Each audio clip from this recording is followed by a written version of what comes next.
Gaza में भोजन और जरूरी चीजों की आपूर्ति रुक गई है। संचार प्रणाली यानी जो कम्युनिकेशन लाइन है एक बार फिर से ठप होने के बाद यूएन ने रोक दी है आपूर्ति। गाजा में पिछले 2 दिन से ठप है संचार सेवाएं।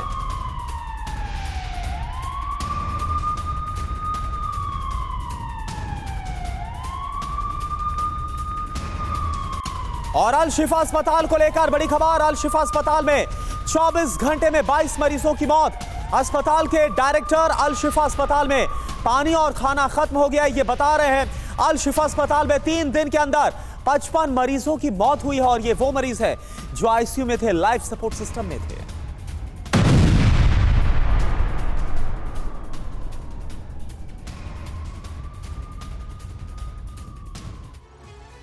तो गाजा के सबसे बड़े अस्पताल अल शिफा के डायरेक्टर ने दावा किया है कि अस्पताल की हालत बेहद खराब है। अस्पताल एक बड़ी जेल और कब्रगाह बन चुका है। अल शिफा को लेकर अस्पताल का क्या बयान है, क्या बता रहे हैं अल शिफा के डायरेक्टर, आप जरा देखें। भोजन, पानी, बिजली सब खत्म हो गया है। इतने बुरे हालात इस वक्त अल शिफा अस्पताल में। 3 दिन से अस्पताल में अंधेरा छाया हुआ है। बिजली यहां पर नहीं है। हर गुजरते मिनट के साथ यहां पर एक मौत हो रही है। 3 दिन के अंदर देखिए क्या हुआ, बेहद दुखद। ये 55 मरीजों की मौत हो गई। ये वो मरीज थे जो कि आईसीयू में एडमिट थे, जो लाइफ सपोर्ट सिस्टम पर थे। और एक ही रात में 24 घंटे में 22 मरीजों की मौत हुई है। सभी मरीज आईसीयू में एडमिट थे अस्पताल में। 7000 मरीज इस वक्त एडमिट हैं और मौतों का आंकड़ा और ज्यादा बढ़ सकता है क्योंकि इस वक्त बेहद ही बुरे हालात हैं अस्पताल में। अस्पताल में शवों का अंबार लग गया है।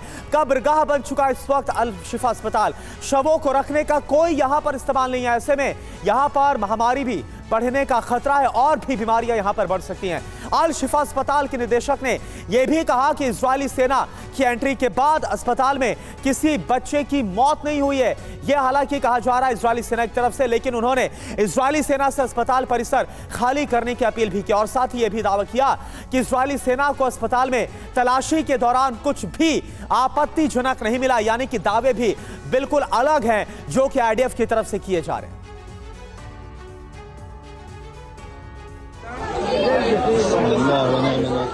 अल शिफा अस्पताल में सैन्य कार्रवाई और मूलभूत सुविधाएं नहीं मिलने से हाहाकार मचा है। अस्पताल के निदेशक के मुताबिक रात भर में आईसीयू के सभी 22 मरीज मौत के शिकार हो गए। पिछले 3 दिनों में 55 लोग मारे गए हैं। अस्पताल प्रबंधन के मुताबिक गाजा के अल शिफा अस्पताल में भोजन और पानी खत्म हो रहा है। इजरायली सेना की ओर से की जा रही आपूर्ति अपर्याप्त है। शवों के ढेर लग रहे हैं। मुर्दा घर भरा हुआ है और कोई रेफ्रिजरेटर ट्रक नहीं है। आईडीएफ के उस दावे को भी अस्पताल प्रबंधन ने खारिज किया है जिसमें कहा गया था कि इजराइल ने इनक्यूबेटर दिए हैं। अस्पताल में पहले से ही इनक्यूबेटर है, लेकिन उन्हें बिजली देने के लिए जनरेटर के लिए ईंधन की जरूरत है। न्यूज एजेंसी रॉयटर्स के मुताबिक अस्पताल प्रबंधन का कहना है कि इजरायली सैनिकों के अस्पताल में घुसने के बाद से किसी बच्चे की मौत नहीं हुई है। पिछले 4 दिनों से पूरा अस्पताल आईडीएफ की निगरानी में है। 7000 लोग अब भी अस्पताल में है। अस्पताल प्रबंधन के मुताबिक ये सभी अल शिफा अस्पताल में नहीं बल्कि किसी बड़ी सी जेल में कैद होकर रह रहे हैं। अस्पताल के कर्मचारियों ने इजरायली बलों से अस्पताल छोड़ने की अपील की है, लेकिन उन्हें अस्वीकार कर दिया गया।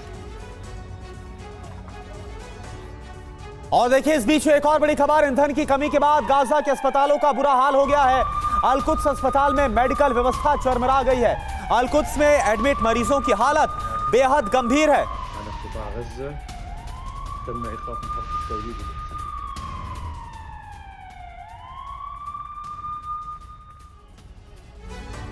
ये तस्वीरें 8 नवंबर को ली गई थी जब इजरायली सेना ने अल कुद्स अस्पताल को अपने कब्जे में लिया था। ये तस्वीरें अब सामने आई हैं। तस्वीरों को लेकर दावा किया जा रहा है कि ईंधन की कमी के कारण गाजा में चिकित्सा सेवाएं ठप हो गई हैं। बिजली की कमी की वजह से मशीनें धूल फांक रही हैं। स्वास्थ्य की कमी को पूरा करने के लिए विश्व स्वास्थ्य संगठन यानी WHO गाजा पट्टी में फील्ड अस्पताल स्थापित करने की मंशा जता रही है। WHO के प्रतिनिधि रिचर्ड पिपरकॉन्ग के मुताबिक हमास से युद्ध शुरू होने से पहले गाजा पट्टी में मरीजों के लिए लगभग 3500 बेड थे, जो आज केवल 1400 रह गए हैं। इसके अलावा रोजाना गंभीर रूप से बीमार करीब 50 से 60 रोगियों को गाजा पट्टी से बाहर मिस्र में देखभाल के लिए ले जाना जरूरी हो गया है। सुविधाओं के अभाव में अब भी 60% से अधिक मरीजों का ऑपरेशन नहीं हो पाया है। इस बीच ईंधन की कमी और संचार बंद होने के कारण शुक्रवार को गाजा को संयुक्त राष्ट्र सहायता आपूर्ति फिर से निलंबित कर दी गई। फिलिस्तीनी समाचार एजेंसी WAFA ने कहा है कि सहायता के लिए गाजा पट्टी और मिस्र के बीच रफा सीमा पार के पास विस्थापित लोगों के एक समूह पर हुए आईडीएफ के हमले में 9 फिलिस्तीनी मारे गए हैं।